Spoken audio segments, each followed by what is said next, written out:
아, 떨린다. 언제 오시지? 오랜만이야. 안녕.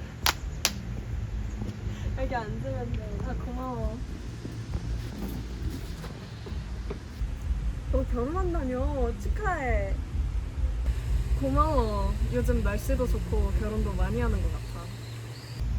상상해봐. 만약에 2년 전 너의 친한 친구의 언니가 남궁 홍철이랑 결혼을 했어. 근데 너의 친구가 얼마 전에 너한테 청첩장을 보냈어.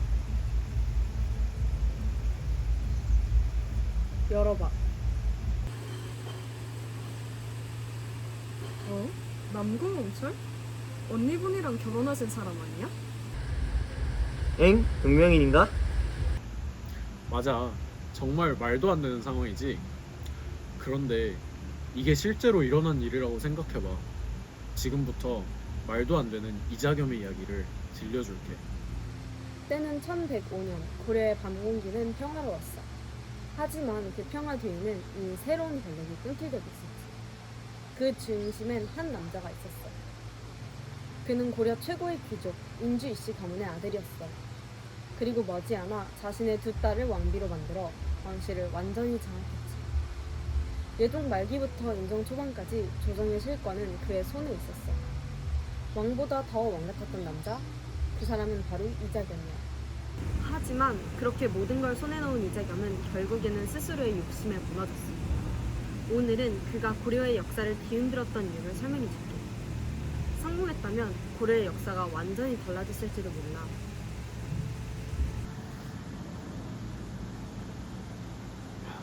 아까도 말했지만 이자겸은 태어날 때부터 금수저였어. 조부는 왕실과 혼인으로 연결되어 있었고 집안 전체가 이미 권력의 중심에 있었지. 그 덕분에 어린 이자겸은 자연스럽게 조정의 핵심 인물들과 어울리며 자랐어. 그때 고려는 이미 문벌귀족 사회였는데 왕보다 귀족이 더 힘이 센 시대였어.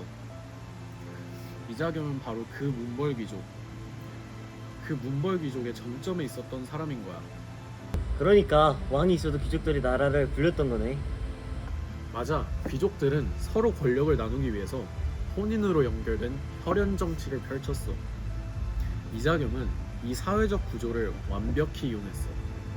혹시 피로 묶으면 권력을 나눌 필요가 없다라는 말 들어봤어? 들어봤던 것 같아. 이자겸이 바로 피로 본인의 세력을 묶은 사람이었어. 자신의 딸들을 왕실에 시집 보내기 시작했지. 그의 딸 중에 한 명은 예종의 왕비 문경왕후가 되었고, 이로써 이자겸은 인종의 외할아버지가 되었어. 즉, 왕과 외척의 관계가 되어버린 거야. 잠깐만. 그럼 왕이 자기 외할아버지 밑에서 다스리는 거야? 맞아. 겉으로는 왕이지만 실질적인 권력은 이미 이자겸에게 있었어. 게다가 그는 정치 감각이 뛰어나다 했잖아. 그는 왕의 약점을 알고 주변 신하들을 자기 사람들로 만드는 데 천재였지. 이때 고려 조정은 이미 균형을 잃고 있었어. 누가 왕을 지키는지보다 누가 이자겸 편인가가 더 중요했거든. 그의 세력이 너무 커서 왕조차 함부로 움직일 수 없었어. 이자겸은 귀족 정치의 판을 완전히 장악하고 있었지. 진짜 왕보다 더 왕이었네. 꼭두가시 조종사 같네. 맞아. 이자겸은 인종이 즉위하자마자 완전히 실세가 됐어. 게다가 그 시기는 전쟁도 없고 비교적으로 평화로웠어서 왕보다는 신하가 더 눈에 띄었어. 이자겸은 이 틈을 놓치지 않고 점점 더 왕실 안으로 파고들었지. 그가 가진 권력은 곧 왕의 자리를 흔들기 시작했어. 그리고 곧 그 균열이 이자겸의 난으로 이어지게 된 거야. 벌써 불안한데? 느낌이 좀 세하다. 아직은 평화로워 보이지만 이때부터 이미 왕과 신하의 균형은 완전히 무너졌던 거야. 그래서 이제 진정한 폭풍의 시작이야.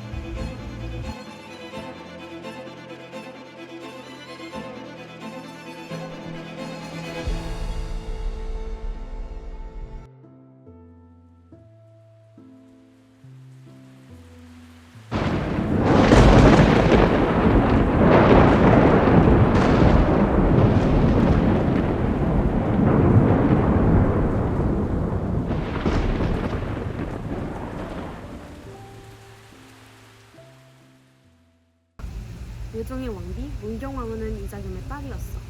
그러니까 인종의 어머니이기도 했던 셈이지. 또한 이자겸은 자기의 둘째 딸을 예종과 셋째와 넷째 딸을 인종과 혼인시키며 왕실을 자신의 피로 물들였어. 뭐? 너무 복잡하다. 그럼 자기의 딸이 자기의 손자랑 결혼을 한 거야? 맞아. 1122년 예종이 승하하고 이자겸의 뜻대로 인종이 즉위하게 되었어. 왕이 된 것은 인종이었지만 정치를 하기 시작한 것은 이자겸이었어. 이때부터 이자겸은 섭장과도 같은 지위를 갖게 된 거야. 그렇겠네. 모든 게 이자겸의 뜻대로 흘러가게 됐다. 그런데 인종이 왕이었는데도 이자겸이 권력을 다 가진 거야? 그치.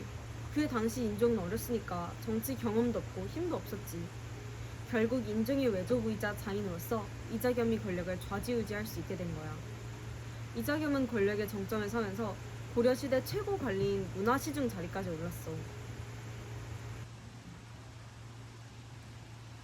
그리고 여기에서 멈추지 않고 반대파 세력을 철저히 몰아내고 자신과 가까운 사람들을 요직에 앉혔지. 정부가 정말 그의 통치하에 움직이게 되었던 거야.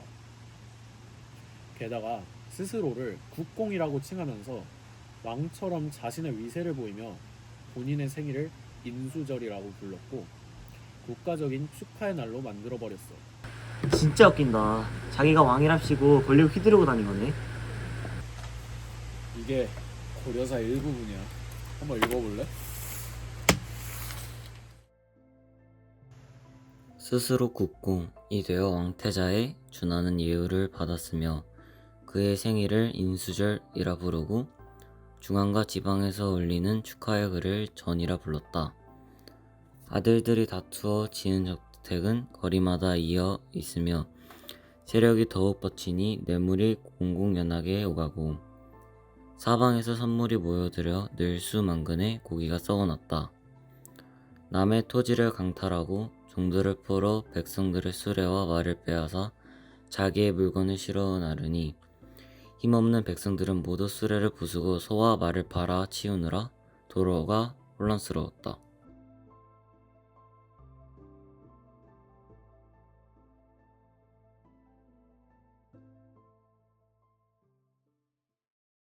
헐, 완전 권력 남용이네.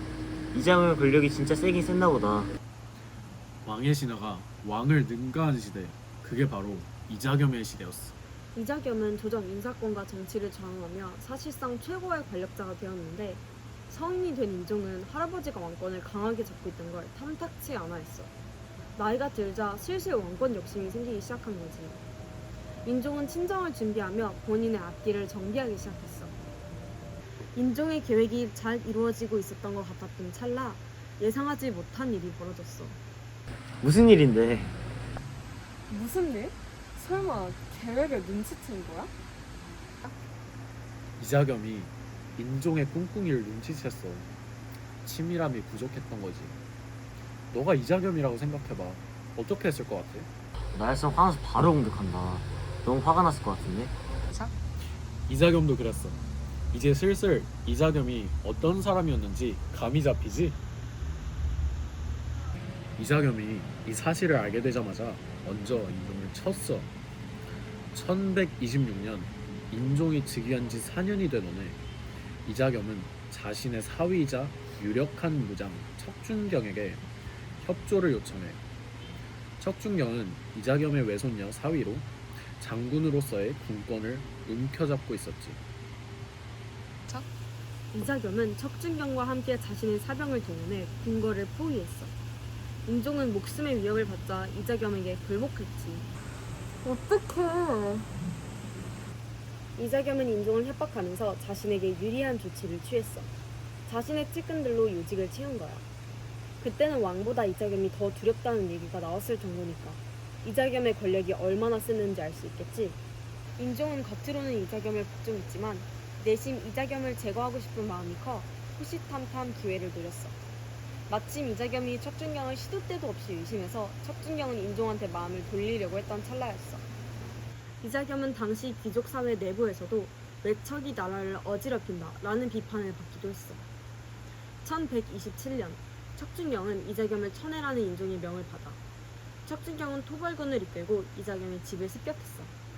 이자겸은 저항하는 듯 했으나 결국 패배하게 돼. 와, 진짜? 한때는 왕권을 흔들던 사람인데 무너지는 건 한순간이네. 권력을 잡는다는 건 참 쉬운 게 아닌 것 같아. 결국 이자겸은 도망쳤고 인종은 정권을 되찾았어. 이튿날 이자겸은 영광으로 유배되었고 그의 가족들도 각각 폐위당하거나 유배를 당해. 그의 오랜 싸움이었지. 이자겸은 그 해 12월에 유배지에서 죽었다고 해. 휴, 결국 그렇게 됐구나. 나대다가 변해본 거네. 그런 셈이지. 인종은 1144년 척준경을 나라를 지킨 공로를 인정해서 검교호 부상서로 임명했지만 안타깝게도 그는 종기로 세상을 곧 떠나. 이로써 한때 하늘을 찌르던 인주이씨 가문의 외척 세력은 완전히 몰락하고 왕의 권력이 다시 회복되었지.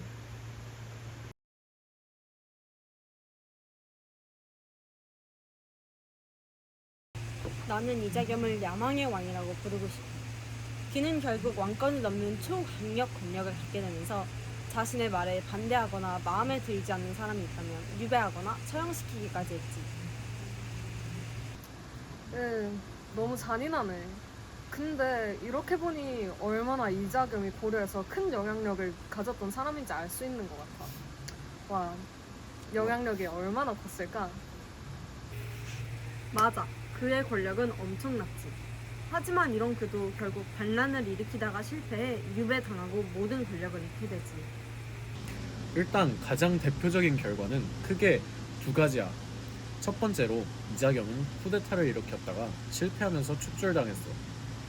두 번째로는 그가 사라지자 그가 의지하던 문벌귀족 사회도 위선과 분열로 무너졌어. 이런 그는 최고 자리인 부상까지 올라가서 사실상 왕 노릇을 했지. 하지만 그의 정책에 많은 사람들은 불만을 품고 그 사이 안 좋은 힘을 성장시키고 있었어. 결국 1126년 반란을 일으켜 왕을 폐위하려고 시도했는데 일시적으로 장악했지만 결국 얼마 안 가 진압돼. 역시 사람 마음이 가장 중요한 것 같아. 와, 이자겸이 욕심 때문에 한 행동이 얼마나 큰 악영향을 줬는지 알 수 있을 것 같아. 이자겸의 축출은 외척 정치의 몰락을 알리는 신호탄이었고 훗날 무신 정면으로 이어지는 귀족 정치의 균열을 보여주는 사건이었어. 무신정변과도 관련이 있구나. 정말 옛날에는 지위 높은 한 사람이 나라를 망칠 수 있다는 것에 정말 놀랍고 무서운 것 같아. 난 이제 너의 생각에 대해 묻고 싶어. 너라면 이자겸을 한 단어로 어떻게 표현할 것 같아?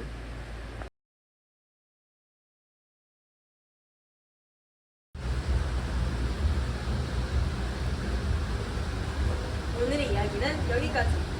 다음에는 꼬리에 꼬리를 무는 더 재밌는 이야기로 돌아올게. 안녕.